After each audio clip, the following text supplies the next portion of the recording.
Ok, pessoal, estamos no ar para mais um estudo do NEP. Hoje estamos eu, Diego Aristófanes, e Israel Alves. Israel Alves aqui no estudo do... Opa, falta compartilhar aqui com vocês, né? Vamos lá. Sim. Compartilhar os slides. Uma janela. E vai ser aqui a apresentação. Pronto. Então, estamos aí começando o estudo da autoridade de Jesus. Continuando aí. Olá, Michelle. Tudo bem. E vou só travar aqui também. Pronto. Para o pessoal conseguir ver a gente. Então, o segundo estudo, efetivamente do NEP de 2020, os dois primeiros estudos eram referentes a uma outra perícope, que era a perícope da figueira estéril, né? E que acontece em Mateus após a expulsão dos vendilhões no templo e acontece em Marcos durante, né? Então, eles vão a caminho de Jerusalém, Jesus amaldiçoa a figueira, aí acontece a expulsão dos vendilhões, e depois eles voltam e a figueira está seca. E aí agora a gente está em um outro momento. A gente vai entrar em outro momento também de embate entre Jesus ali e a galerinha farisaica, os sumos sacerdotes e tudo mais. Eu vou só pedir para quem está com o microfone aberto para dar uma cortadinha. Deixa eu... Pronto. Ativar o microfone. E o ditado. Aí pronto, aí quando vocês forem falar, vocês ativam, tá certo, pessoal? Então tá aqui os slides do estudo, né? A nossa primeira parte, o roteirozinho e vamos então fazer a nossa prece inicial. Israel tá aqui junto conosco no estudo e aí Israel tá um pouco limitado porque tá no trabalho, mas sempre que ele puder estar falando, ele vai contribuir. Esse efeito antigo é o quê, hein? Que efeito antigo? Da câmera tá meio... Não, é o slide que é o data show, que é mais fraquinho. Israel, tu quer falar alguma coisa? Antes da gente começar efetivamente o estudo? Não, Diego, pode ir comandando por aí, qualquer coisinha eu dou o meu alô por aqui. Pode seguir aí. Beleza. Então vamos fazer nossa prece inicial. E aí pedir para nossa visitante.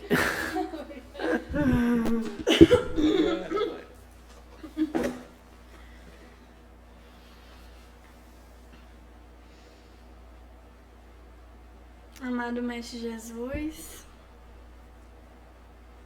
irmão de todas as horas, obrigado, Senhor, por mais um dia, por estarmos aqui reunidos em Teu nome, Te buscando o Teu Evangelho, buscando uma maior compreensão acerca dele, buscando sermos melhores. Abençoa, Senhor, a cada um de nós. Abençoa a nossa saúde física e espiritual. Nos abençoa enquanto grupo também. Que sempre tenhamos esse propósito de Te seguir. E com isso contagiemos outros tantos nessa busca individual pelo Evangelho. Obrigada por tudo. Abençoa os participantes que não puderam estar conosco hoje. Que eles recebam as Tuas bênçãos, Senhor. E fica conosco hoje, agora e sempre, que assim seja. Assim seja. Muito bem. Então vamos lá para os slides. E temos então aqui a leitura da perícope, certo? Pelo avançar da hora, para a gente poder aproveitar um pouco mais o tempo que tem bastante discussão, tem aí algumas diferenças e tal, mas aí a gente vai focar aqui na leitura de Haroldo.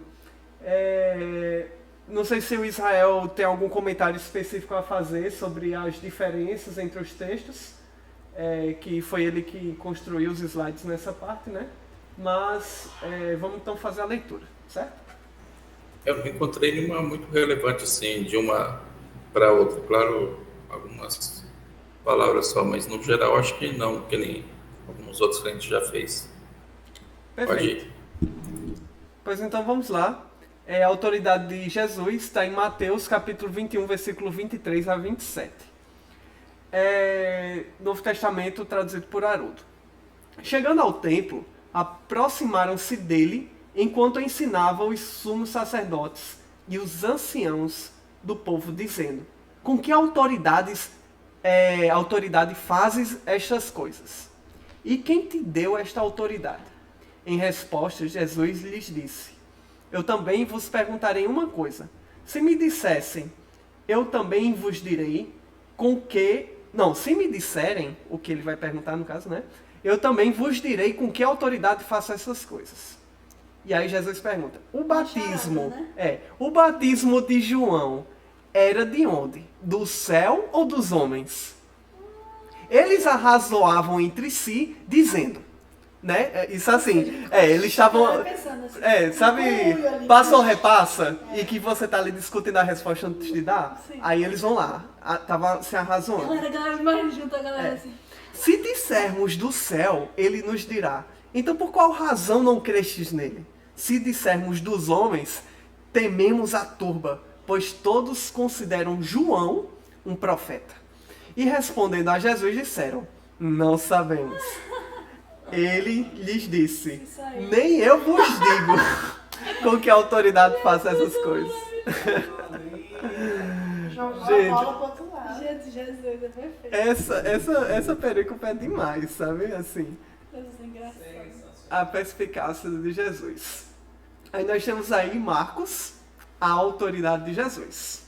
E diz o seguinte, dirigem-se novamente a Jerusalém, né? Enquanto, isso ó, já depois que... Porque a gente tem que contextualizar um pouco Marcos, né? Porque eles vão a Jerusalém, passam pela figueira, tem um evento no templo, aí eles voltam e vê que a figueira secou, né? Aí aqui já, dirigem-se novamente a Jerusalém. Enquanto ele circulava no templo, no mesmo templo, né? Lembremos que só existe um templo. Os sumos sacerdotes, os escribas e os anciãos dirigem-se a ele e lhe dizem, com que autoridade fazes estas coisas? E quem te deu esta autoridade para que façais essas coisas? Jesus lhes disse, eu vos perguntarei uma coisa, respondei-me e vos direi com que autoridade faço estas coisas. O batismo de João era do céu ou dos homens? Respondei-me. Eles arrazoavam entre si, dizendo, se dissermos do céu, ele dirá, então, por que não crestes nele? Mas se dissermos dos homens, tememos a turba, pois todos consideram que João era realmente profeta. E, respondendo a Jesus, disse, não sabemos. E Jesus lhes disse, nem eu vos digo com que autoridade faço estas coisas. E, finalmente, temos a última perícope, que é a de Lucas, né? E aconteceu que num dos dias em que ele ensinava o povo no templo e evangelizava, aproximaram-se os sumos sacerdotes, os escribas e os anciões, e disseram-lhe, diz-nos, com que autoridade fazes essas coisas? Deixa eu só... Foi André que chegou aqui. Oi André, estamos lendo aqui a perícope. Com que autoridade fazes essas coisas? Quem é que te deu esta autoridade? E em resposta, disse-lhes Jesus, né? Eu também vos perguntarei uma coisa e dizei-me, o batismo de João era do céu ou dos homens? Eles avaliavam entre si dizendo, se dissermos do céu, ele dirá, então por que não credes nele? Se dissermos dos homens, todo o povo nos apedrejará, pois estão persuadidos de ser João um profeta. E responderam, não saber de onde. Disse-lhe Jesus, nem eu vos digo com que autoridade faço estas coisas. Uma das principais coisas que a gente já pode ver aqui de cara em Lucas é que eles falam das consequências né? Então aqui os sumos sacerdotes, eles temiam não só a turba, mas como essa turba iria puni-los, que seria a parte do apedrejamento, certo? Os outros detalhes dizem respeito a esse aspecto, porque assim, ó, em Mateus só tem chegando ao templo, né? Em Lucas, a gente vai ter, aconteceu que num dos dias, mas ele não especifica exatamente. Enquanto que a gente observa que em Marcos existe uma preocupação cronológica maior. Ele vai falar, dirigem-se novamente a Jerusalém, logo depois dos eventos que aconteceram, né?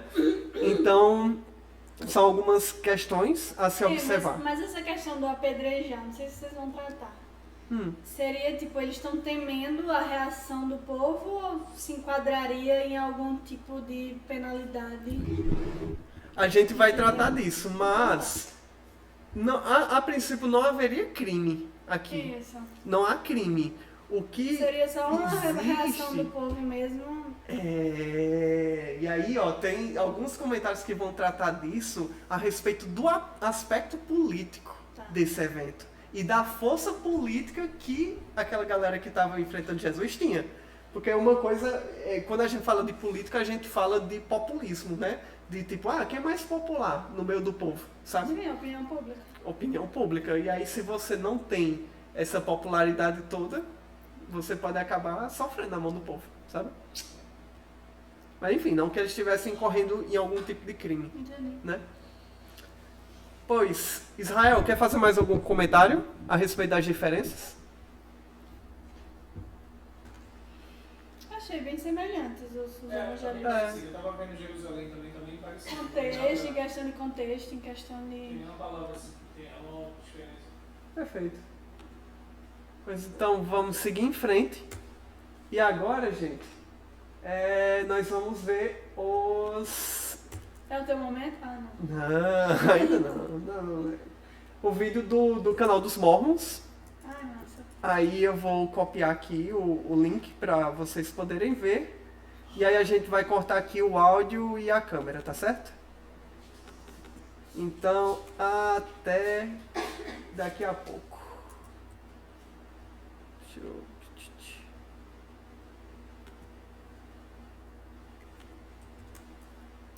Pronto, colei o link.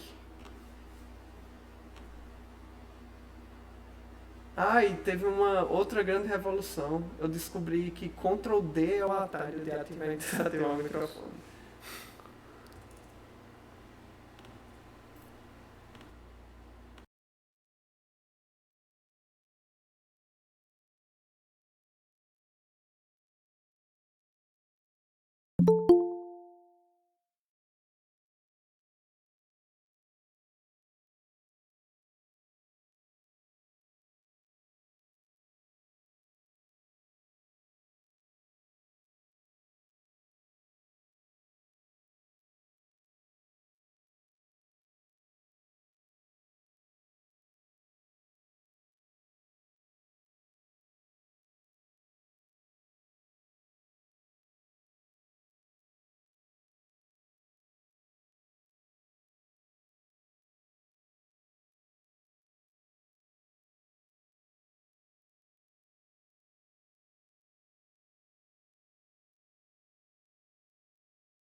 Dissermos do céu, ele nos dirá: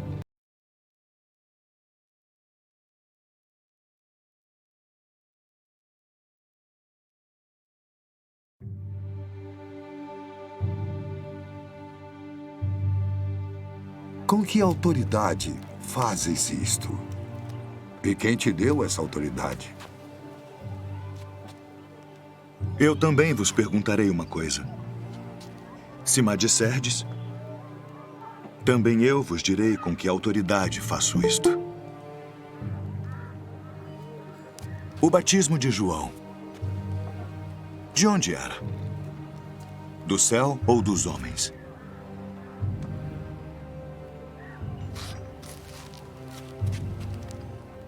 Se dissermos do céu, ele nos dirá: então por que não o crestes?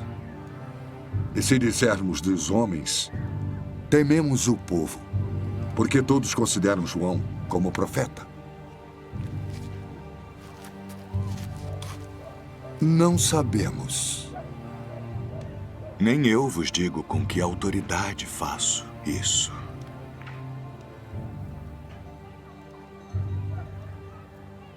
Mas que vos parece?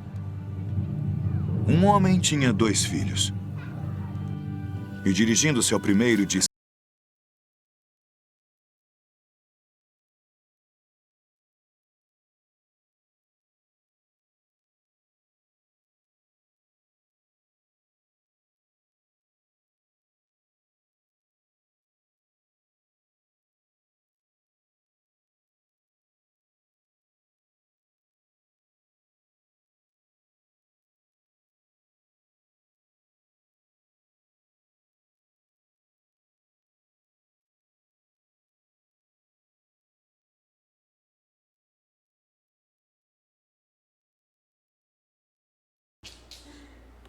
Pronto, tô ativando aqui os Melhor microfones. época do ano, viu?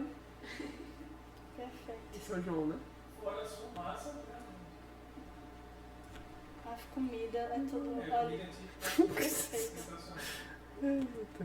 São João. Vai pra gente, deixa eu falar um pouquinho, a gente vai nas festas de São João de vocês e fica assim, Sério? só isso, sem graça. Pense o que é o São João. Sem brinca, a gente vai assim, vamos, levei eles, vamos lá, não sei o que, a gente chega lá e fala assim, a gente vem embora. A gente não vai mais no São João. Não acredito. Você tem ideia da decepção, não falando mal, a gente tá fazendo só uma comparação. Olá, pessoal. Acho que todo mundo já viu aí. O André já viu há 1000 anos, né? Ah. Então, Comparámos em tudo, isso vai até comparar muito. Qual é a parábola? Né? no espírito. É. Não é código, é o espírito. Ah, tá. Então, gente, estamos aí novamente. A gente acabou de ver o vídeo, recomendamos Já o viu pessoal. o Evangelho de Mateus? André Graça assiste vídeos na velocidade 70.0 e compreende tudo. Mas bem legal, ilustra ali direitinho. Apesar da atuação digna de Oscar ali do pessoal, né? São... Aquela chamadinha assim. É, a chamadinha com o dedinho aqui, ó. Apesar daquela atuação fenomenal, né? A gente vê ali, né? Ah, não, o pessoal pegou... Não, mas se mostra os atuou. anciãos. Mostra os anciões, mostra que eles estavam conversando entre si, e aqui era basicamente um debate que estava acontecendo ali entre Jesus e eles, no momento em que Jesus estava ali ensinando para o pessoal no templo, né? Mostra aquela galera rígida e tal, e Jesus vem. E aí é bom a gente lembrar o que é o templo de Jerusalém, né? Que tipo, na verdade, você tem ali uma construção gigantesca, certo? E aí isso a gente vai ver nos slides, porque agora é hora Eita. do... Cadê? Opa, Cadê? cadê? Onde tá? Tá aqui? É não. É não. É sim! O onde, quando, quem, o quê, como, de que, por quê. O momento da pesquisa do NEF.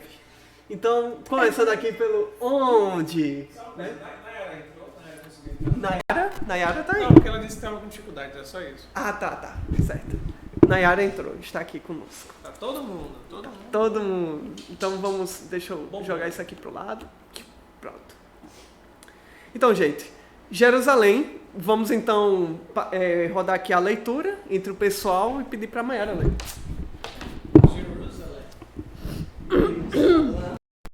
Jerusalém.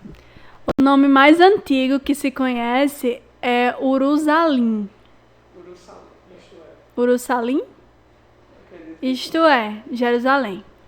Era assim conhecida 16 séculos antes de Cristo, muito antes da conquista de Canaã pelos hebreus, sob a direção de Josué, nome este que se encontra em cartas do seu príncipe, dirigidas a Amenófis IV, rei do Egito, seu senhor. Salém, de que Melquisedeque era rei, é a abreviação natural da palavra Jerusalém, mencionada como tal na história das conquistas de Canaã, onde às vezes também se denomina Jebus.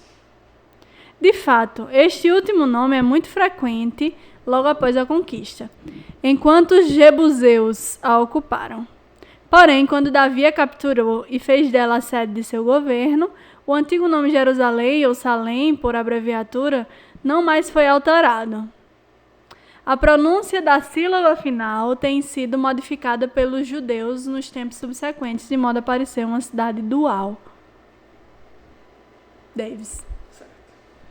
Então, gente, aqui uma coisa que é assim, tem vários elementos que a gente já viu em outros estudos. Vai ter Jerusalém, vai ter templo, vai ter sacerdote, mas então o Israel, ele fez um trabalho bem de ir atrás de outras fontes que ainda não tinham sido trazidas, para a gente ter um pouco mais de material, um pouco mais de curiosidade. Mas o que é muito importante aqui da gente pegar e se lembrar é o contexto da passagem anterior da figueira seca, certo? E que tem aquela analogia de que a figueira estaria associado à cidade de Jerusalém, certo? O próprio nome da cidade, né, significava cidade sem figos. A aldeiazinha. A aldeiazinha. Betfagé. Era próximo a Jerusalém, mas tinha essa analogia de que seria uma região, do ponto de vista espiritual, infrutífera, certo? E aí a gente vê esse contexto, né, do templo. Lembremos que Jerusalém é a sede do templo. E É muito o que acima é o do templo? nível do mar, né? E aí, para o pessoal que está chegando agora, o que é esse templo? Vamos lá, ler o próximo slide. Opa. Pronto. E para mexer. Onde? Templo. Em hebreu, casa grande, palácio, como em As referências. Tá. Grande ofício consagrado à adoração de uma divindade. Em 3 passagens, este nome se aplica ao tabernáculo, mas em geral refere-se aos templos sucessivamente consagrados a Jeová em Jerusalém. Davis. Foi isso. Então, uma coisa assim. Alguém abriu o microfone aí? Não, eu tinha aberto ali e falei, esse slide colocou mais com o intuito da definição da palavra assim, para a gente entender de templo e a gente entender a localização ali onde que Jesus estava, onde tem aquele primeiro ali que tem as flechinhas lá, que fala salas do templo, assembleia do sinédrio, que seria nas laterais ali, né? Não no templo específico ali no meio, onde que era ensinado, no né? pátio dos gentios. Onde corriam esses ensinos. Aconteceu Perfeito. ao redor, ali no pátio dos gentios. Muito bom, muito Mas, bom. Isso Era aí. uma grande feira, né? Justo, estamos aqui com a responsável do estudo passado Sim, pessoal. sobre a expulsão dos vendilhões do templo. Ali foi um... Eu gostei muito. Opa. Aí o que acontece? De fato, a gente tem aqui uma coisa gigantesca. Pra você ter ideia, pronto, pelo vídeo dava pra gente ver o tamanho das pessoas perto daquelas coluninhas ali. E a gente vendo aqui de longe, a gente pensa assim, é um prédio pequeno, mas não, era gigantesco. E a gente viu no estudo, né, que as pessoas geralmente faziam... o pessoal tá destacando aqui, ó. Era campus, né? Era? Isso aqui é estádios. Estádios, medidas em estádios. Você fica campo de futebol em estádios. O pessoal destacou aqui que Betfagé é campo dos figos verdes, né? Sim. Mas, voltando aqui, a gente tem um pátio gigante onde as pessoas comerciavam coisas, onde se trocavam mercadorias e onde era comum, inclusive, que pessoas passassem por dentro do templo, sem nenhum respeito, assim, como se fosse só um lugar de passagem mesmo, uma rua, sabe? Porque era meio que um atalho, né, que eles pegavam, pra não ter que arrodear tudinho. Então, de fato, como Israel destacou, não foi ali no centro, na construção principal, que Jesus estava pregando, não. Porque lá era só o sumo sacerdote que poderia realmente adentrar determinados pontos do templo. onde fica guardado supostamente a Arca da Aliança, né? Só o sumo sacerdote poderia entrar. É como se fosse uma grande praça, né? Mas ao redor a gente tem 2 grandes praças, né? E aí era por ali que acontecia, tipo, se dava o convívio social das pessoas, havia encontros, e era nesse ponto que Jesus estava pregando. Então Jesus ele não estava em nada, afrontando ou desrespeitando a autoridade dos sacerdotes em termos de, eu estou pregando no templo, sabe? Não, isso era uma coisa comum de acontecer. Isso. Certo? E lembrando também que esse questionamento desses representantes, vamos dizer assim, da sociedade, a gente vai ver religiosa ali, porque é a representação do povo, né? Que seriam os escribas, ali, através dos escribas, os sumos sacerdotes, né? E os anciões, que tinham sido eleitos, né? Vamos dizer assim, que tinham uma postura, que passaram por não por um batismo, me fugiu o termo que é a palavra agora, mas uma formação, uma iniciação. Exatamente, por iniciação, porque quando eles vêm a encontro de Jesus também, é daqueles outras curas que ele vinha fazendo em torno ali, não é só pontualmente aquele momento. Além do caráter da simbologia que tem, esse é o momento, é o cume, vamos dizer assim, de com que autoridade que ele vem fazendo todos esses feitos, né? Eles queriam saber como é que se faziam, queriam fazer também esses feitos, porque essa simbologia de Jerusalém, porque essas perícopes, ela tem os links anterior ali com a figueira e depois também com a seguinte, quando ele dá o exemplo ali, querendo mostrar a autoridade dele, né? Exemplo dos filhos que vai para a vinha. Então, assim, elas que se interligam ali.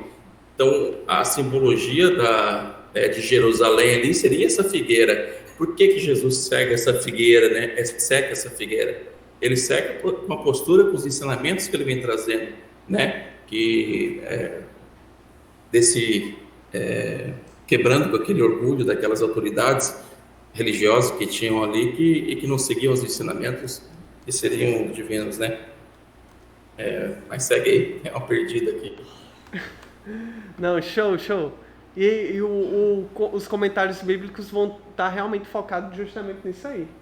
Que Israel está adiantando. Sobre templo não. Quer falar alguma coisa? Assim, faltou explicar que só tem um templo. Só para ajudar o pessoal a entender, assim, o contexto judaico, né? Assim, hoje vamos imaginar assim, a gente tem a Igreja Católica, você tem o Vaticano em Roma, e você tem várias outras igrejas espalhadas pelo mundo, certo? Mas a sede, o local mais sagrado é o quê? O Vaticano em Roma, e a figura do Papa é a figura suprema. Na época de Jesus, para os judeus, havia tipo um Vaticano, que era esse templo em Jerusalém, que era o templo, e lá tinha uma espécie de Papa, que era o sumo sacerdote, certo? Ele era o top. A gente vai ver isso quando Jesus vai ser crucificado, que é o Caifás, é o que estava lá na posição do sumo sacerdote. E como a gente tem aqui as igrejas espalhadas pelas cidades cristãs ou pelos países, lá em Israel a gente não tinha propriamente assim outros templos pequenos. Você tinha sinagogas, que eram casas como o centro espírita. Literalmente é uma casa, é uma escola de oração. Uma escola de oração. Então era uma casa construída, o pessoal ia lá no sábado, tinha pregações, como a gente vê nos centros ou vê nas igrejas protestantes, um rabino que era o encarregado da sinagoga lia uma passagem, fazia comentários, era um local onde as crianças estudavam também. Então é um contexto mais ou menos parecido com o que a gente faz no espiritismo, uma casa espírita. Então para eles, e a Federação Brasileira seria esse templo central como presidente, e os centros espíritas seriam as sinagogas que os judeus tinham, certo? É algo muito semelhante. No caso, a diferença é que só havia um templo. Para os católicos tem várias igrejas, lá não, só tem um, né? E hoje, se você for em Israel, o que vai restar dele é só um muro. Ele foi destruído, pouco depois que Jesus foi crucificado, o templo é destruído pelos romanos e sobrou só um muro, que está lá, que é o Muro das Lamentações, o pessoal fala, mas assim, o nome mais correto seria o Muro Ocidental, que a gente acha que o pessoal que fica lá perto, fica assim chorando perto dele, né? Por isso que fala isso. Eles não estão chorando, eles estão rezando, os hebreus rezam se balançando, exatamente, mas só sobrou isso. Isso a gente vai ver mais na frente. Inclusive, João, esse comentário que a gente vê aí, esse nome se aplica ao tabernáculo, mas em geral refere-se aos templos sucessivamente consagrados. Não é que exista mais de um templo, é porque ao longo da história, né, teve um templo, aí ele foi destruído, aí ele foi construído de novo, aí foi destruído. Certo? Então, os templos, na verdade, são os 2 templos que foram construídos, mas no mesmo lugar. No mesmo lugar. Isso, perfeito. Mas sucessivamente nunca houveram 2 templos do ponto de vista judaico. Não, nunca teve. A não ser que você considere Isso. Dos judeus, mas a não ser que você considere o templo dos samaritanos.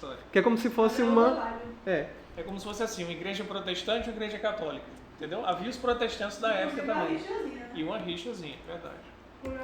Pois bem, vamos então ler Sumo Sacerdote. Tu pode ler, Júlia?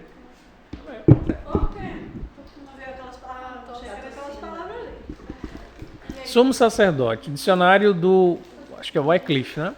Em Israel, como em muitas outras nações que possuem uma histórica religião sacerdotal, existia um sistema hierárquico de gradação de poderes e responsabilidades com o líder, ou sumo sacerdote, à frente da organização. No Antigo Testamento, o sumo sacerdote é mencionado como Hak Kohen, o sacerdote. Hak Kohen Hamashiach, o sacerdote ungido. Hak Kohen Hag Gadol, o sumo sacerdote, ou grande sacerdote. Essa letrinha aí, né, que é a 70, em romano, é uma tradução que o pessoal lá de Alexandria, no Egito, fez da Bíblia, né, do Antigo Testamento para o grego. Então a gente chama de Septuaginta. Toda vez que a gente estiver lendo e tiver assim, aí tem um LXX, que em romano é 70, né, L50, XX20, a 70 é a Septuaginta, porque foram 70 sábios judeus que traduziram o Antigo Testamento do hebraico para o grego, certo? Então aquilo ali é a Septuaginta. Aí por isso que vai estar em grego essa próxima expressão em negrito. Ó. A Septuaginta, que está em grego, faz referência a Ho Hiereos. Sagrado em grego é Hieros, por isso que está ali desse jeito. O sacerdote. Ho Hiereos Ho Christos, o sacerdote ungido. Ou Ho Hiereos Ho Megas, o sumo sacerdote, ou o grande sacerdote. Megas de mega. Mega, o grande, né? Como a gente fala. Mega é o mega da gente mesmo mega. Ou o grande sacerdote. Ho Hiereos Regúmenos, o sumo sacerdote, ou o principal sacerdote. No Novo Testamento, o sumo sacerdote é chamado de Ho Hiereos, o sacerdote, em Atos 5:24. Mas ele é chamado em outras passagens 56 vezes de Archiereos, ou sumo sacerdote. Então você tem o Hiereos e o Archiereos. Esse arqui é o arqui, é o maior, arquétipo, é o sumo, no sentido de é o grande inimigo. Boa, boa. É o supra-marceneiro. Supra-marceneiro, olha aí. Ó. Então o arqui tem essa ideia de grande, né? O arquétipo, essa coisa que é o geral, é o maior. Ou sumo sacerdote. No Novo Testamento, a numerosa incidência do termo sumo sacerdote, comparada com sua baixa frequência no Antigo Testamento, indica como essa função havia se tornado importante na época do Novo Testamento. Então havia um sacerdote e havia um sumo, né? Um top, que controlava lá o templo de Jerusalém. Muito político, desde sempre estão aliados à política, poderes, enfim. Então, a gente vai aí com o João, ele já fez alguns comentários sobre o sumo sacerdote, né? E eu acho que a gente pode passar, né? Pra gente ver os outros elementos.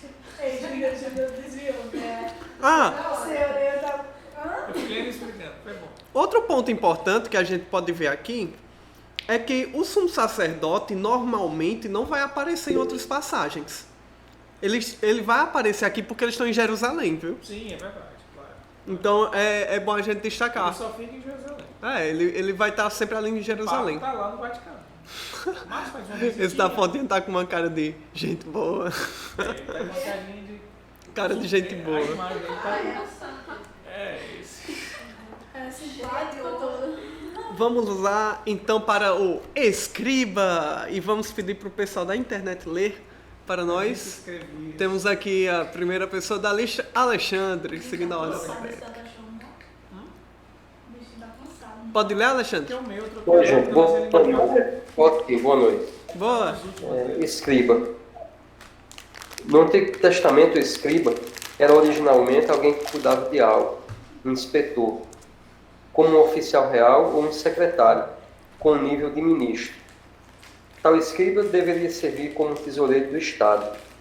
No Novo Testamento, o termo gramateus era alguém que podia escrever os números e as letras, grama, do alfabeto. Portanto, um secretário ou assistente. Como tal, ele deveria ser um alto oficial, como, por exemplo, o escrivão da cidade de Éfeso. No sentido moderno, eles eram os estudiosos, religiosos, buscólogos. No Novo Testamento, tais homens são às vezes chamados de nomicos, doutor da lei, ou nornodidascalos, mestre da lei. Através do uso da palavra escriba, em 1 Coríntios 1:20, o apóstolo Paulo está referindo-se a um especialista na lei. Além disso, o doutor da lei é um sinônimo exato para escriba, e os dois termos nunca são encontrados juntos. Na época em que o Senhor Jesus Cristo veio a este mundo, os escribas exerceram uma poderosa influência religiosa como professores e, devido à habilidade que possuíam para tomar decisões judiciais baseadas na exegese escritural, ocuparam importantes posições. Show! O doutor da lei é sinônimo de escriba? Não, eu achei que, tipo, todo escriba era uma, entendeu? O contrário não era, mas o contrário não era o verdadeiro. Na verdade, eu acho que é o É contrário. o contrário. Porque você pode ser um doutor da lei e não saber escrever. Sério? Não saber ler, é verdade? Doutor da lei. Não saber escrever. Porque escrever é uma habilidade que exige que você tenha recursos, Peraí, tenha um pergaminho, né? Tenha tinta. Amado, não. Ele pode não fazer, ele não pode não pegar lá na tinta e escrever, mandar alguém. Mas saber, ele sabe. É, talvez. Ele não é um amanuense, como Kardec fala. Ele não vai botar a mão lá porque ele é um doutor. Mas assim, saber, ele sabe, é verdade. Tá. Ele sabe. No caso aí, Diego, é o ancião. analfabeto. Pode ser o ancião. Ah, o O ancião. ancião. Certo, perfeito. Então, ele pode ter o conhecimento, pode ser que ele não escreva, mas ele é representante também, onde assim, dentro do clã, né, representa aquela sociedade. Então, essa passagem quer se referir mais a essa representação daqueles que tinham conhecimento e a responsabilidade perante a sociedade em si.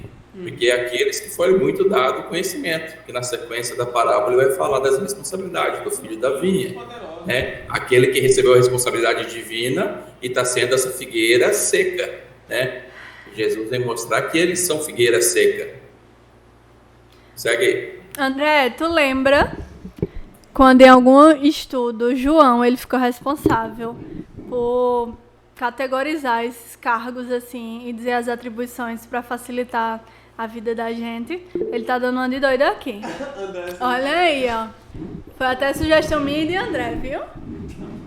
É isto, pessoal. Compromisso, então. Tá aqui pra todo mundo ver, tá gravado, ainda bem. Agora tá gravado. Pode seguir, Israel, Perfeito, querido. Sarah. Mas é sério, eu sinto essa dificuldade ainda. Eu pensava... Escriba, doutor da lei, ancião. Não, porque inclusive eu pensava que, como doutor da lei, nem todo doutor da lei precisava ser um escriba. Sim, tudo bem. Né? Tudo bem. Porque o escriba, ele, Kardec fala, amanuense, ele amava. Sim, perfeito. É, e... Mas pra ser escriba tem que ser doutor da lei, tem que ser um conhecedor. Tem que ser um conhecedor. Tem. Tem que ser um conhecedor. Tem que ser um conhecedor. E deve ter até categorias, né? Tem vários, deve ter.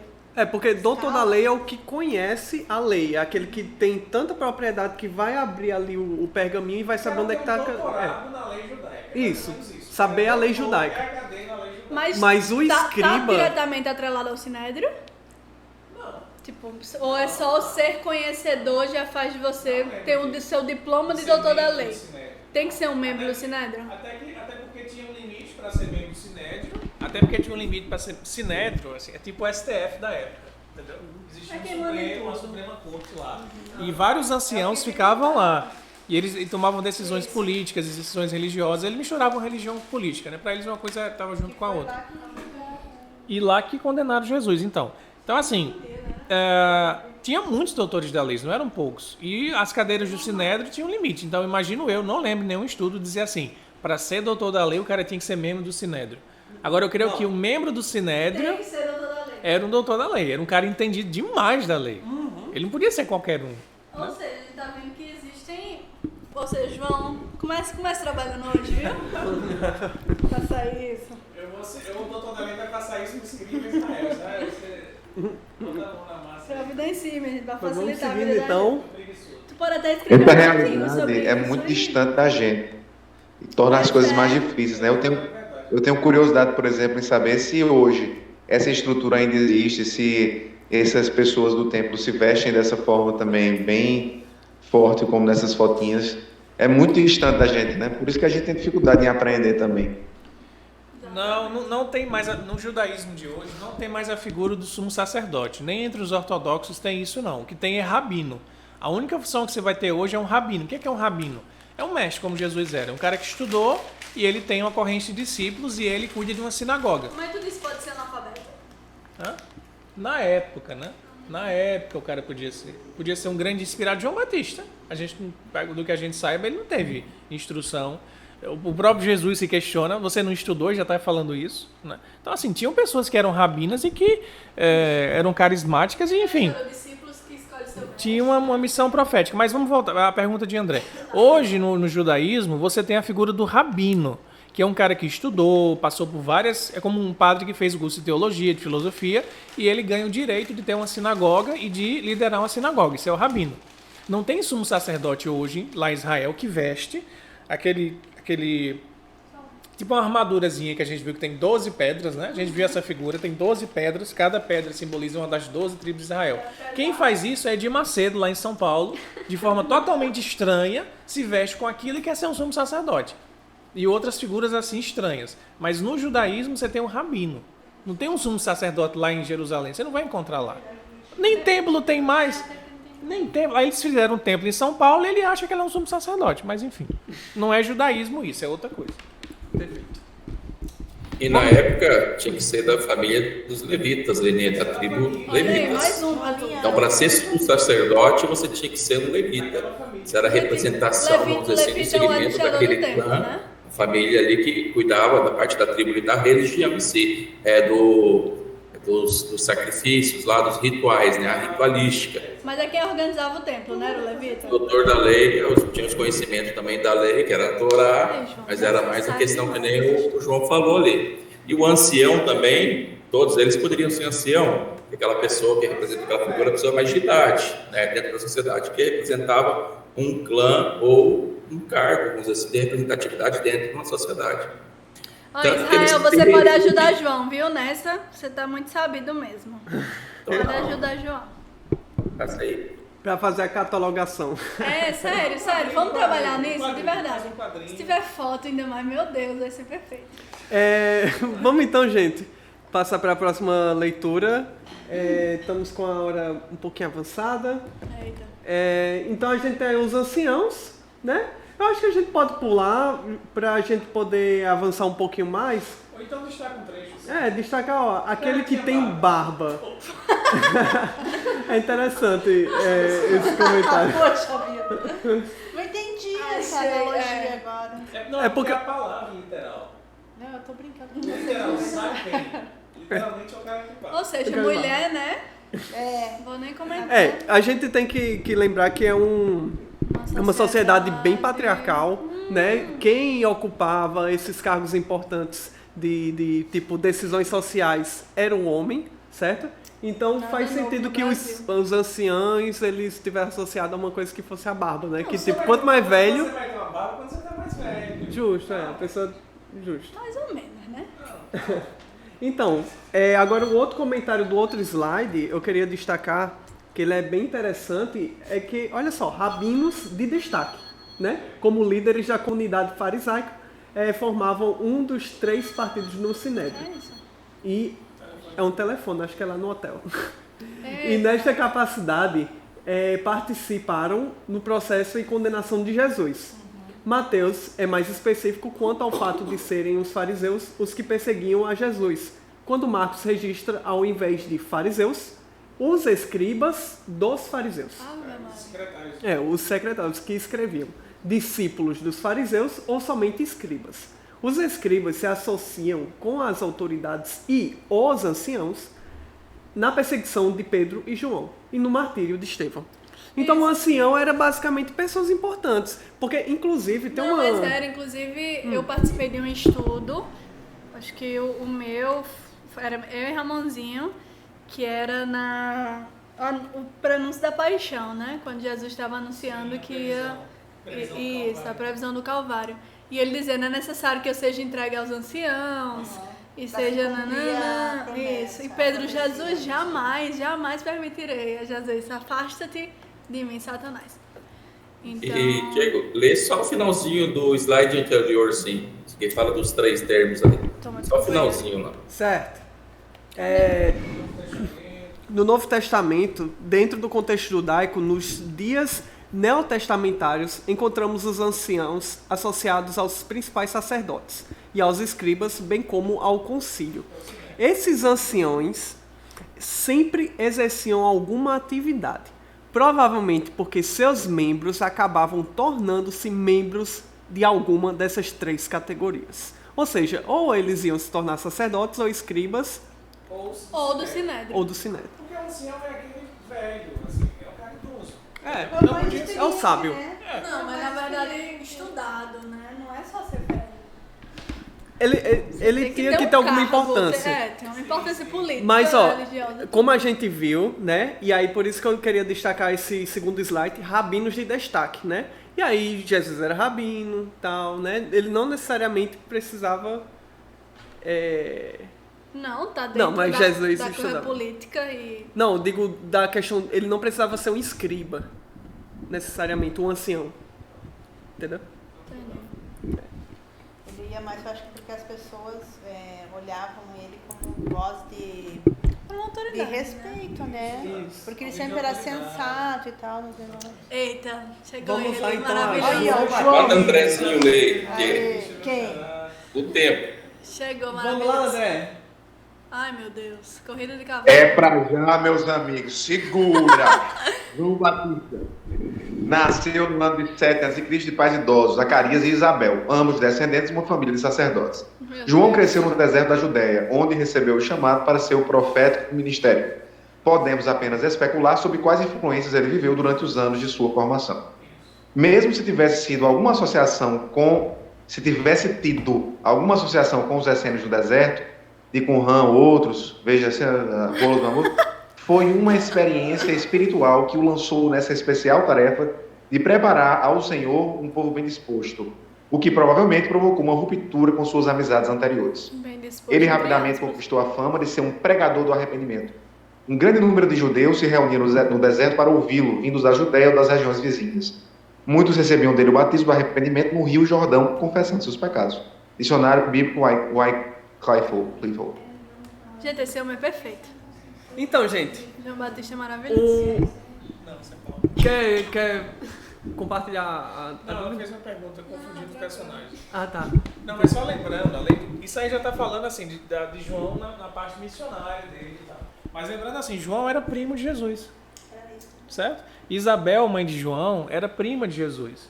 Ele mudo, né, Exato. E o pai Zacarias era sacerdote. Então, logo no comecinho do evangelho, quando Maria fica grávida, Isabel também estava grávida. As duas estavam grávidas. Então, assim, João é mais velho do que Jesus, tipo, 2 meses, assim, entendeu? Então, aparece no livro Boa Nova de Humberto Campos, que Chico escreveu, eles pequenininhos, assim, crianças, lá em Nazaré, e as duas mães, assim, olha, os nossos filhos são diferentes, eu estou preocupada com eles, e eles dois, assim, já bem diferentes, assim, dos outros meninos, né? Ficavam ali mais introspectivos e tal. Então, eles eram primos. Só que tem uma hora que João some. Aí, tá, como está dizendo aí, ninguém sabe qual foi a formação dele. Existem alguns livros espíritas que vão dizer que ele estava junto desse grupo dos essênios que era lá no deserto, se preparando. E de repente ele aparece já um homem, convidando todos para arrependimento, perto do Rio Jordão, que era o rio principal de Israel, convidando o pessoal para se arrepender. Se arrependam dos seus pecados, porque está vindo o Messias, se arrependam. Ele ficava gritando e chamando o povo.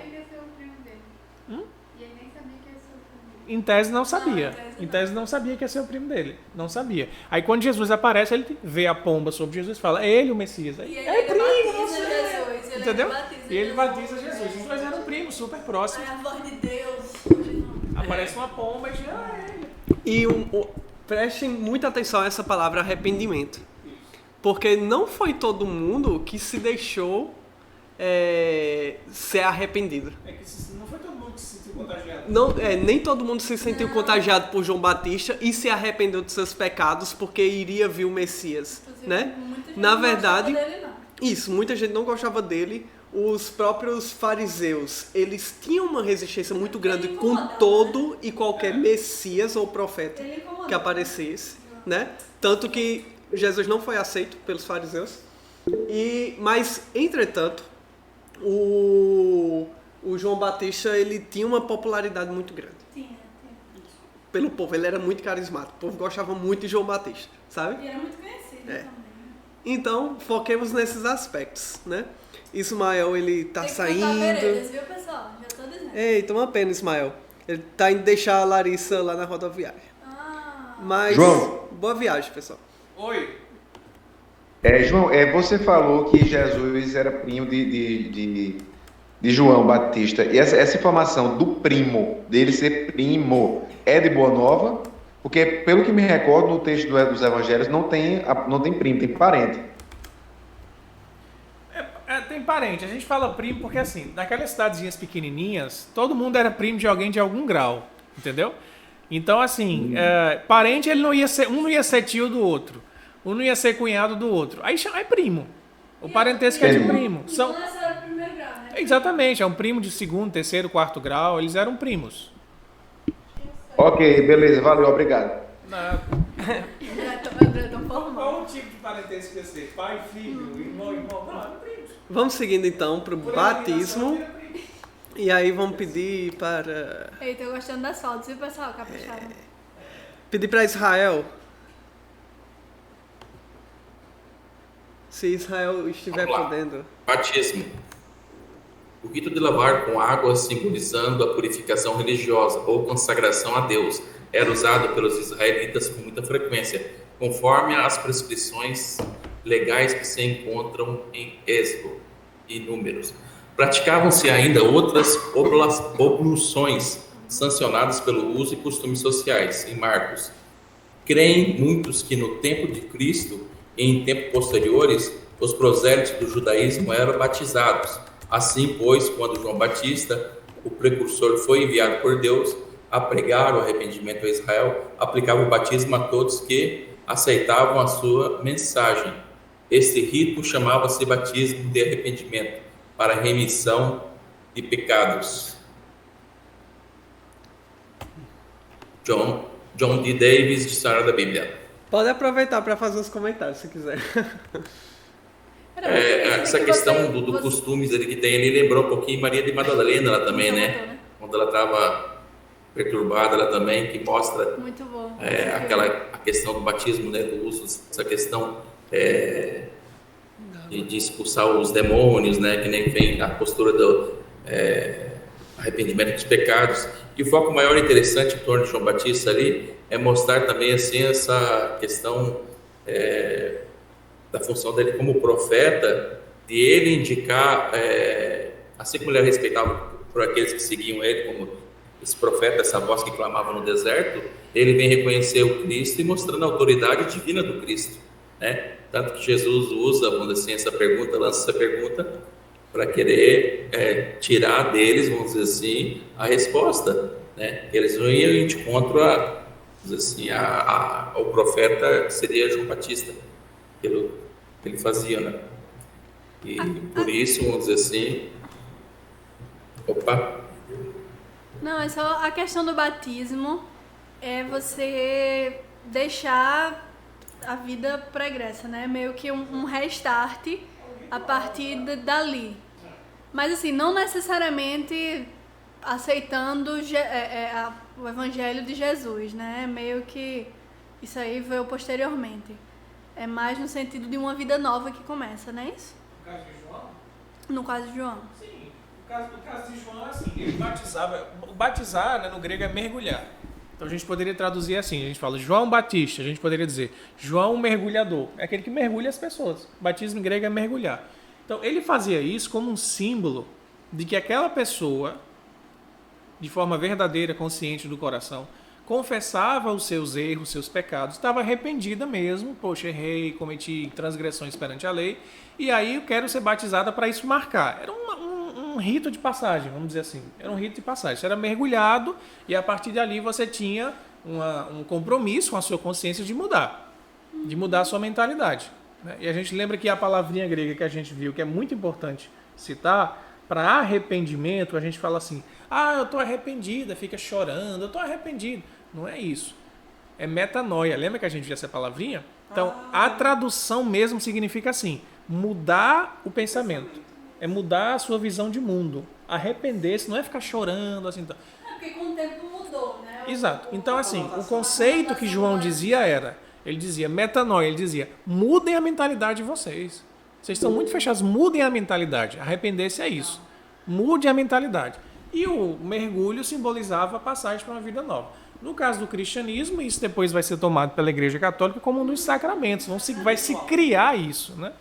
Mas não está assim no ensino de Jesus, você tem que ser mergulhado para poder... Isso cria-se depois. João fazia porque era uma prática pessoal dele, enfim. E a água simbolizava o renascimento. Né? A água simboliza até a questão do ventre materno, tudo isso. Assim. Muito bom. E aí é bom a gente destacar também que justamente a gente já destacou que Jesus foi batizado por João Batista, o início ali do apostolado de Jesus se dá com o batismo, né? E João chega e fica confuso, né? Mas tu tá se arrependendo de quê, cara? E aí? O que a gente faz agora? Deu travou, assim, deu tela azul. Isso, deu tela azul. Então, ó, foquemos muito nisso, galera. Porque, ó, o João Batista endossava Jesus. Deu tela azul, João. Endossava Jesus. E quando Jesus pergunta ao sumo sacerdote, e aí, vocês vão morar para João Batista? Porque se eles dissessem que sim, indiretamente eles estão endossando Jesus. Porque João Batista declarava que Jesus era o Messias. É daí que vem a minha autoridade. Então, assim, pelo menos socialmente falando, o peso de dar cabimento a João Batista oficialmente dá indiretamente a autoridade a Jesus. E até então, antes de João batizar Jesus e apresentar para aquela multidão, esse aqui é o Messias, Jesus era um desconhecido. Ele chega lá, João dizia, tá vindo o Senhor, tá vindo o Messias. Quando ele vê Jesus, aí ele tem uma visão espiritual, vê uma pomba como símbolo do Espírito Santo, a gente viu isso também, diz, é ele. Aí diz assim, não me sigam mais, João diz, vão seguir ele, que ele é o Messias. E João desaparece, é preso, né, cortado. Tem alguns discípulos que continuam com ele. Ele é Sim, mas assim, desaparece do foco, né? Jesus passa a ser o foco. Jesus passa a ser o foco. Então assim, foi João que disse, ele é o cara, sigam ele, fui, minha missão acabou, agora vocês é com ele. E todo mundo sabia disso, que João tinha dito isso. Era coisa da boca do povo. Boca do povo. Então se comprometer com João era se comprometer com Jesus. Isso. Por tabela. Muito bem. E aí nós temos o último, o quê? Que é o não é o último não, o penúltimo. É profeta. Vamos pedir aí para Marilu ler. Ai, maravilhosa. Muito bem, profeta. Vocábulo hebraico nabi, profeta, significa pessoa que anuncia, tomada no sentido genérico. O particípio ativo emprega-se em outra língua semítica, o assírio, para significar anunciante. As escrituras hebraicas chamam de profeta a Abraão. Gênesis. Mestre infalível com autoridade para falar em nome de Deus, falando da ordem dos profetas no sentido de uma corporação. Constituíam eles uma classe de homens que Deus chamava para se dirigirem ao povo, dando-lhes palavras e conferindo-lhes autoridade para falar em seu nome. John Davis. Perfeito. Com o tempo, essa palavra, o significado foi mudando, né? Porque profeta é alguém que prevê o futuro. Quando, na verdade, é aquele que recebeu uma missão, né, de Deus. Isso. E aí, ó, foquemos rapidamente, né? Só pra gente passar logo pra próxima figura. Malaquias? Então, quando a gente tiver aqui a questão do profeta, foquemos novamente na nossa palavra-chave do estudo, autoridade. Né? Então, o nosso estudo todo está girando em torno disso. Né? A visão do profeta, a figura do profeta, ela era uma figura de autoridade espiritual. A figura do sacerdote é uma figura de autoridade social, política. Jesus é autoridade moral. Jesus é uma autoridade moral. Então, gente, todo o estudo aqui está girando em torno dessa palavra-chave, que vai ser justamente a nossa próxima e última. O quê? Autoridade. O que é autoridade? Então vamos lá pedir para Thalisson ler. Lindo. Se Thalisson puder. Vai, Tata. Eu tava me confundindo aqui com o celular e com o computador. Tá me ouvindo agora? Sim. Sim. Ah, certo. O termo grego exousia é a principal palavra traduzida como autoridade no Novo Testamento. Ela significava originalmente poder e liberdade de escolha. Os testamentos antigos expressavam o direito do testador de dispor de sua propriedade como desejasse. No Novo Testamento, a exousia é usado no sentido de direito de uma pessoa. Paulo falou dos seus direitos como um apóstolo. A autoridade delegada aos homens. Como homem e Messias, a autoridade de Cristo não só é original, mas também foi delegada por seu Pai. Ele sugere o mesmo quando se opõe à pergunta dos líderes judeus. Com que autoridade fazes isso?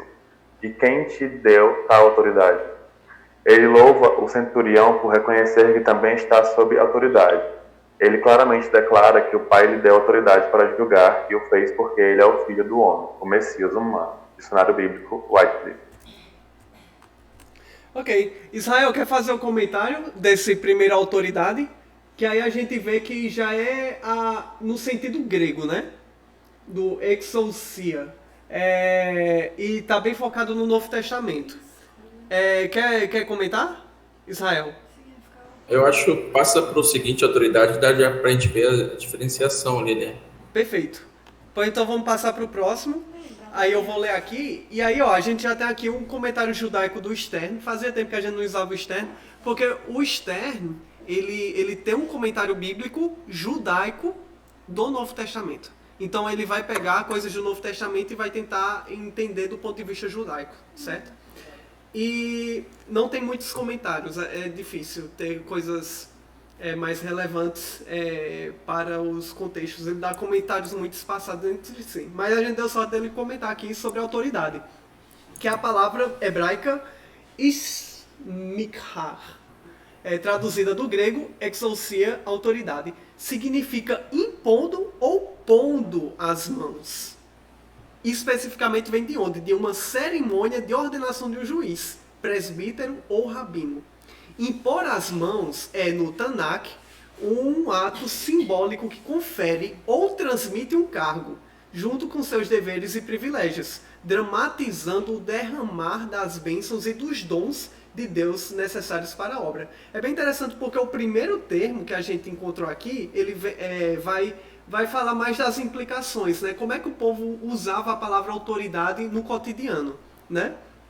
E aqui a gente já vê aqui a origem hebraica da palavra, que vem justamente de uma cerimônia, né? Então é bem interessante porque a própria palavra autoridade, ao mesmo tempo que ela tem uma conotação cotidiana, ela também tem uma conotação sacramental, certo? E é possível que quando o pessoal estivesse falando lá com relação a Jesus, ele estivesse falando mais especificamente com relação a essa questão sacramental também, certo? Essa conotação. Tanakh é o Antigo Testamento, né? Tanakh é todo o Antigo Testamento. Isso. O que conta a lei e os profetas é a Tanakh. E os outros escritos.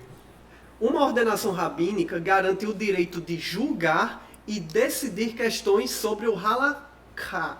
Relaxar. E aí eu botei aqui porque ele não dizia o que era o relaxar, né? É a conduta ética dos judeus interpretados a partir da Torá. Ou seja, garante a uma pessoa, né, que ela possa interpretar os Antigos Testamentos e dizer assim, você está errado, você está certo, essa conduta aqui está adequada. Segundo a lei e tal, você é penalizado por isso. Você tinha essa autoridade para fazer esse discernimento e julgar. Por um grupo de 3 anciãos, dos quais pelo menos um também tenha recebido o Smitorah. Alguém falou? Tem alguém com o microfone aberto aí. Os Kohanim, sumos sacerdotes, e os anciãos estão perguntando: que tipo de ordenação você recebeu que permite ensinar com tanta autoridade? Quem é você na fila do pão? E para decidir questões do halachá, como você faz? E para perturbar a paz das cortes do templo. E quem se atreveu a te ordenar? Para que nós também possamos interrogá-lo. E prendê-lo. Né? Essa aqui é a interpretação de Esther, certo?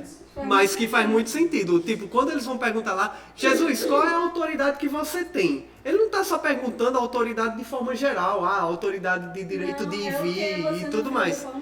Quem é você na feira do pão? Quem pôs as mãos sobre você? Quem pôs as mãos sobre você?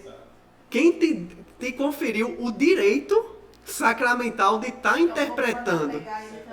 Então vejamos porque como... a gente vai julgar e vai interrogar essa pessoa. É muito complicado isso, gente, porque Jesus ele não foi ordenado oficialmente por um fariseu. A autoridade de Jesus ela não era humana, ela era divina, era de ordem divina. Exato. E no máximo, apesar de ser endossada por João Batista. É isso que eu ia dizer, no máximo que eles poderiam dizer assim, João disse que viu, né, a pomba simbolizando, mas eu não vi. Mas eu vi João fazendo o quê? Mergulhando você. Então João, querendo ou não, fez um mergulho, colocou a mão na cabeça de Jesus. Então João foi uma figura que foi lá e disse, esse cara aqui é o Messias. Então João estava dizendo isso, João estava garantindo isso. E João não era qualquer um. João já tinha morrido, certo? Que Jesus está em Jerusalém? Já tinha. Aí nesse episódio esse é o final da missão que Jesus já presta a morrer também. E aí, o próximo comentário tem a ver com isso que João está comentando. E aí eu vou ler rapidamente só um trechinho ali do meio, né? Que geralmente tinha um curso, né? Que ensinava você e tal. E aí, terminando esse curso, tinha então lugar uma cerimônia na qual o diplomado recebia uma chave, simbolizando a interpretação da lei. Ora, o profeta de Nazaré não apresentava essas credenciais, mas João Batista também não. A despeito do que era proclamado profeta, como Jesus também era proclamado profeta. Em sua resposta, Jesus preferiu deixá-los confusos com uma pergunta difícil. E aí a gente vai... Então a gente vai entrar aqui nos comentários bíblicos. Eita, pera, com que autoridade? Oxi, tá invertido.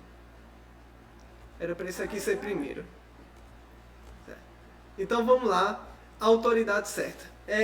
Gente, eu vou passar rapidamente por esse aqui. Não vou entrar em muitos detalhes. Mas basicamente os comentários de Kiner são 3 slides aqui. Eles vão falar sobre como é que era esse modelo de debate na antiguidade. E basicamente o que eles vão dizer existia esse debate e geralmente quando alguém fazia uma pergunta para você no debate, você tinha o direito de rebater aquele debate com uma outra pergunta. Então assim, na verdade Jesus não está inovando nesse sentido, mas Jesus inova na parte de Jesus dominava muito esse modelo de debate. Ele sabia exatamente o que perguntar para poder rebater uma pergunta. E aí, basicamente, aqui o que eles vão dizer é que Jesus apresenta uma contra-pergunta, né? O restante da interação segue um procedimento de debate no modelo normal, né? E uma coisa aqui interessante que ele destaca também é essa questão da força política, que eu tinha destacado anteriormente. Os chefes dos líderes eram políticos. Eles eram menos populares do que os fariseus politicamente fracos. É interessante esse comentário, porque o fariseu, ele em si, é uma pessoa muito popular. O fariseu é alguém que está muito próximo do povo, certo? Apesar da gente ter essa conotação de ver o fariseu como uma pessoa ruim, o fariseu era aquela figura que possibilitava às massas o acesso às escrituras. Então, tinha bons fariseus. O Gamaliel era fariseu. Então vamos lá. Que tinham que medir os interesses de seu povo e das autoridades romanas. Então, eles tinham que manter em mente a opinião popular quando tomavam decisões que poderiam incorrer em desgosto das pessoas. Por isso que eles estavam arrazoando entre si e estavam falando sobre o risco de repente, eles serem apedrejados. Porque se eles fossem contra a opinião popular, então eles poderiam acabar se dando mal. E eles já não eram populares, porque eles tinham que estar sempre fazendo os gostos da população e de Roma. E ninguém gostava de Roma. É diferente do fariseu. Tanto que... Então vamos... Então, no final, né, dos comentários... Jesus utilizou logo a figura de João Batista. O abandono por parte deles das regras de debate retoricamente liberta Jesus da responsabilidade de continuar o diálogo. Então, a partir do momento em que os sacerdotes, os anciões e escribas disseram assim, não sabemos, aí Jesus disse, eu também não vou responder. E aquilo ali, dentro das normas dos debates, estava ok. Entendeu? Chegamos em empate, 0 a 0, na sua casa. E aí vamos para o comentário de Pico. Oi?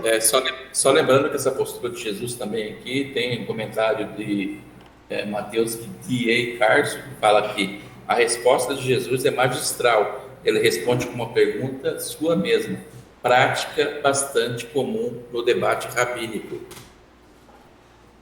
Então, era uma prática comum. Então, Jesus, ele faz essa pergunta, vamos dizer assim, para obter essa resposta, e ainda ele compara lá, fala assim, João Batista, os feitos que ele fazia eram do céu, eram divino ou dos homens? Né? Todo mundo sabia que era divino, até eles, mas eles sabiam que era uma armadilha. Não vou dizer uma armadilha, mas eles iam assumir, vamos dizer assim, que a autoridade de Jesus era divina. Sabe? Perfeito! E é mais ou menos isso que vão falar os próximos slides, né? Tu pode ler, Mayara? Eu não tô vendo nada. Desculpa. Não, ele tá vendo a gente. Com que autoridade? Este episódio foi registrado nos 3 evangelhos sinóticos. Quando Jesus chegou ao templo na manhã da terça, ele foi imediatamente desafiado pelos príncipes dos sacerdotes e pelos anciãos do povo. Este último termo parece ser uma designação generalizada dos membros do grande sinédrio de Jerusalém. Eles perguntaram, com que autoridade fazes isso? E quem te deu tal autoridade? Com a palavra isso, eles se referiam à purificação do templo no dia anterior. Exatamente. Que é a parte dos vendilhões, né? Meu momento aqui. Teu momento, Mayara. Ou seja, ainda estava repercutindo aí as ações de Jesus. Na verdade, como a gente já debateu, não era só isso.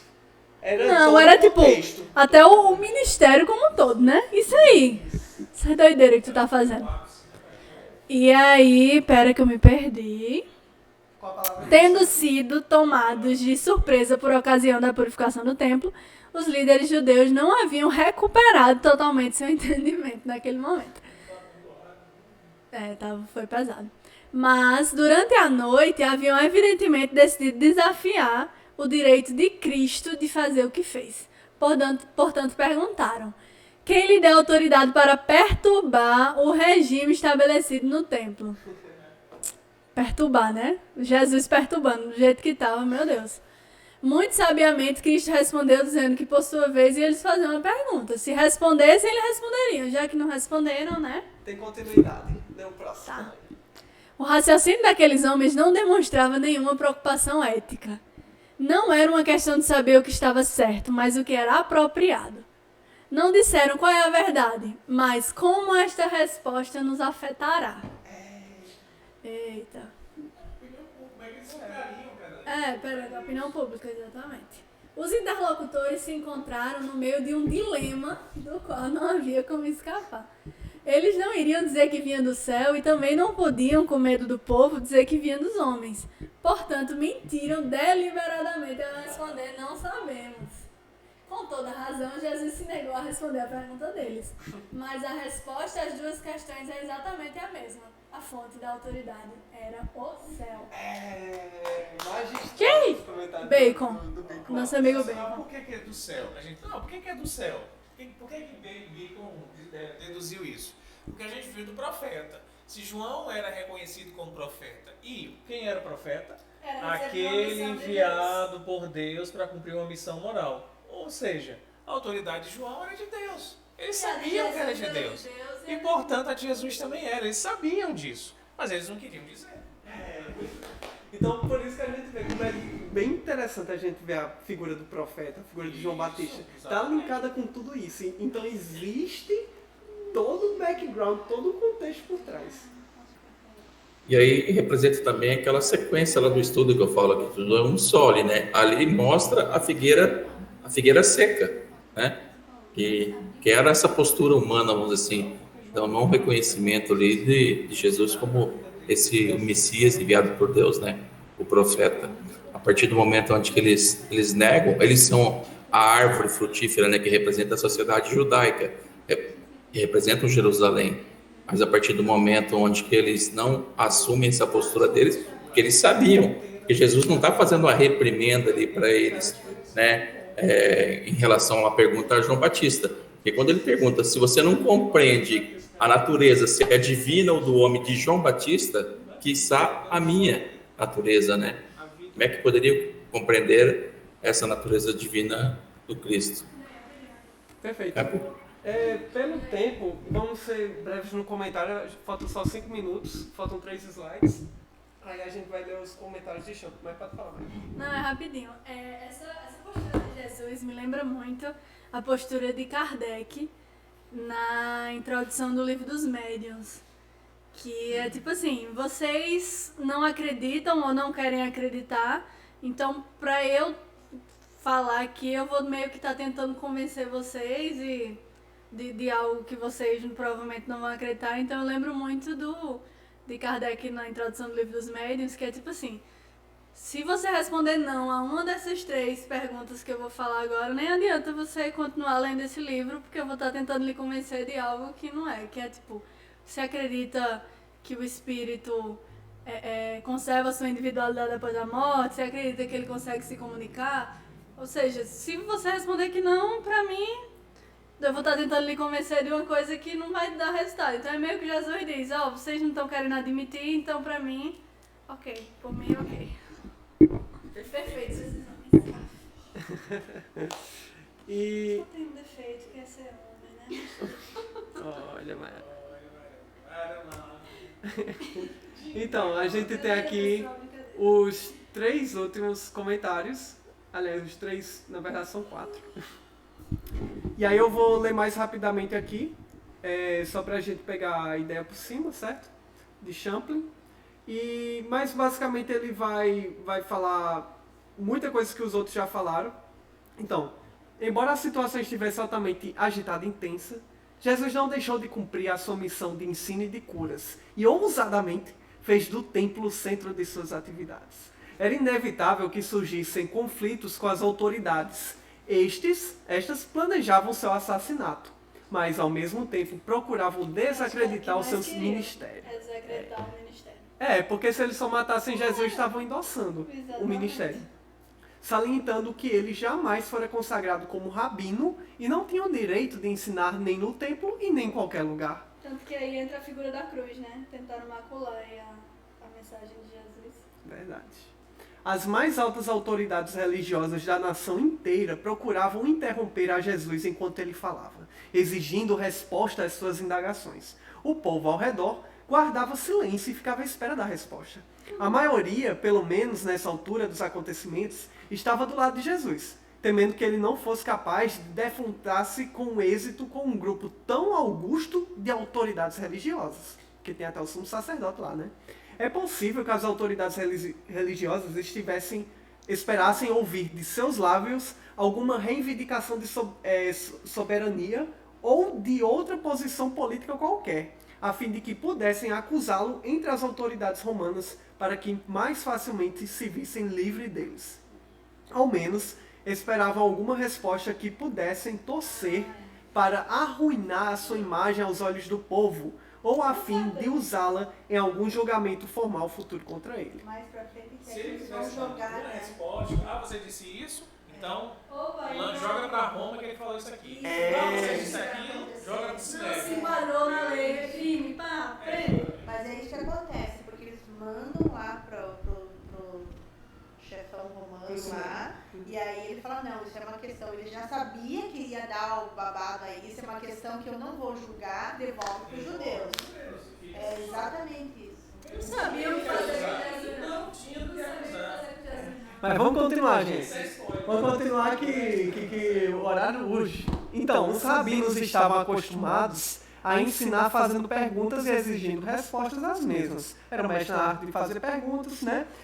Essa parte aqui todinha ela tem a ver com aquela história de debate, certo?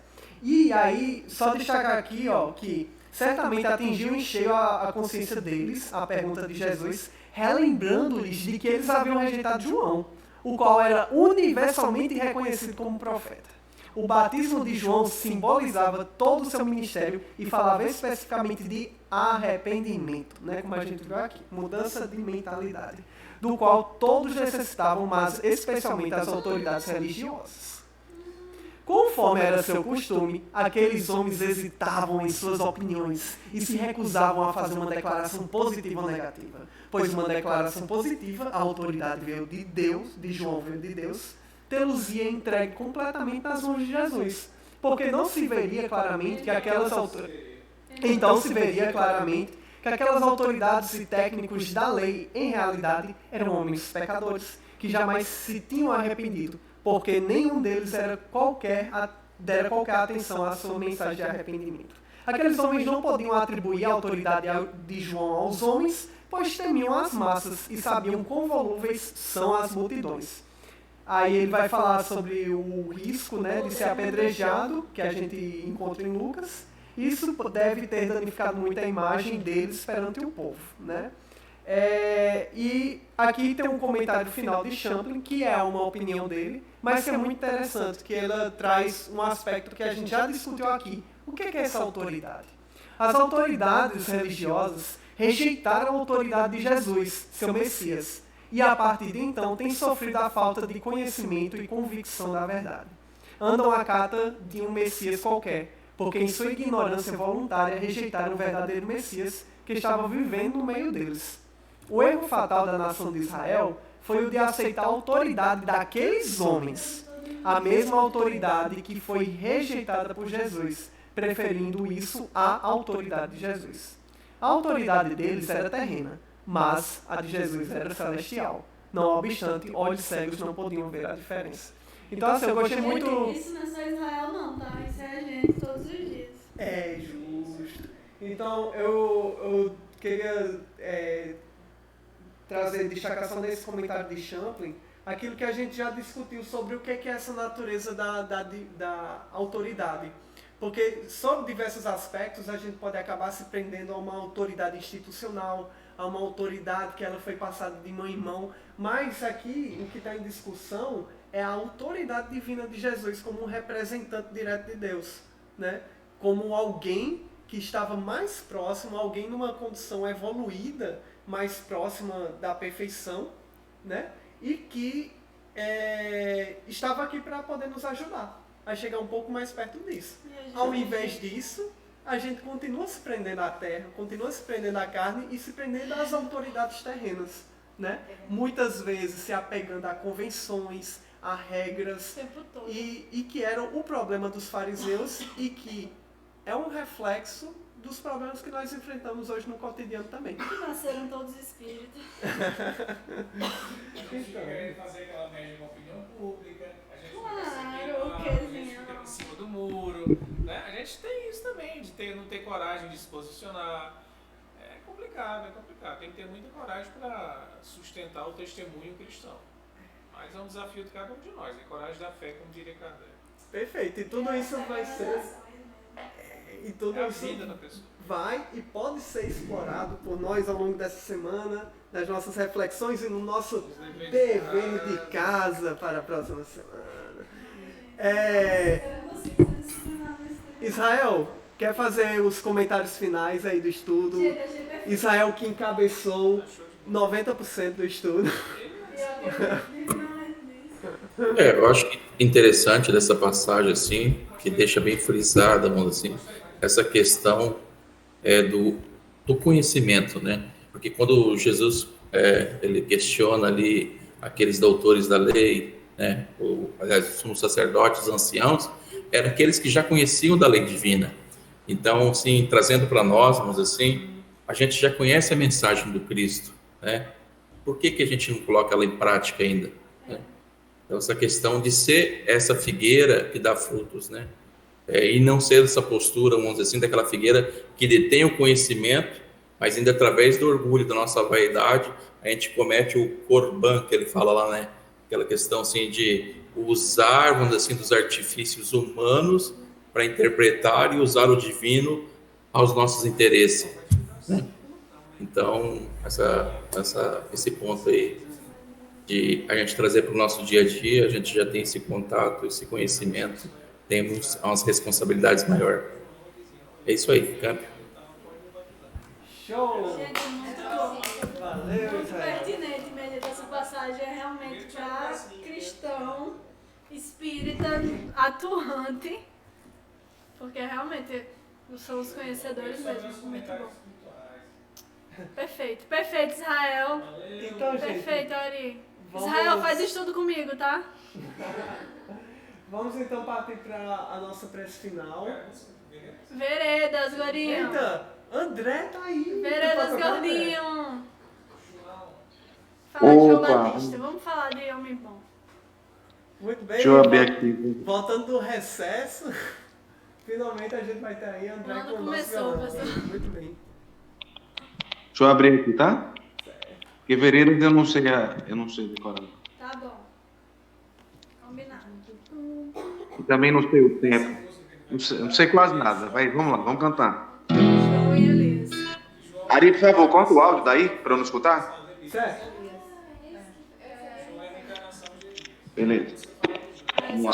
Essa música é tão simbólica, é tão perfeita. Aumenta, Ari. Elias no Carmelo, na defesa do Torá, ateia fogo às toras, condenando os adoradores de Baal. Ele, João Batista, na aurora do Evangelho, clama a todo o povo o arrependimento dos homens, pois já vem o Messias. É jubila desde o ventre de Isabel, já não chora os seus filhos a Raquel, luz que arde nos desertos de Israel. Não se cansa, o seu verbo é um bordão, vai em peles de camelo, gafanhoto e mel. Vós que calaram a bandeja, ainda estronda no Jordão, sob a pena de talhão, a reparação. Bênção divina, pedagogia da reencarnação.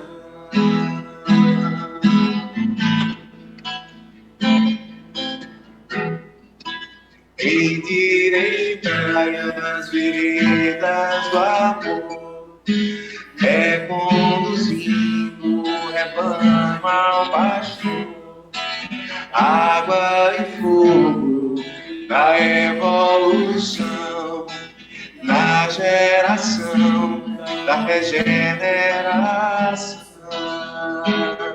É jubila desde o ventre de Isabel, já não chora os seus filhos a guerra, os que ardem nos desertos de Israel. Não se cansa, o seu verbo é um trovão, vai em peles de camelo, gafanhoto e mel. Voz que calaram na bandeja, ainda estronda no Jordão, sob a pena que talhão a reparação. Bênção divina, pedagogia da reencarnação.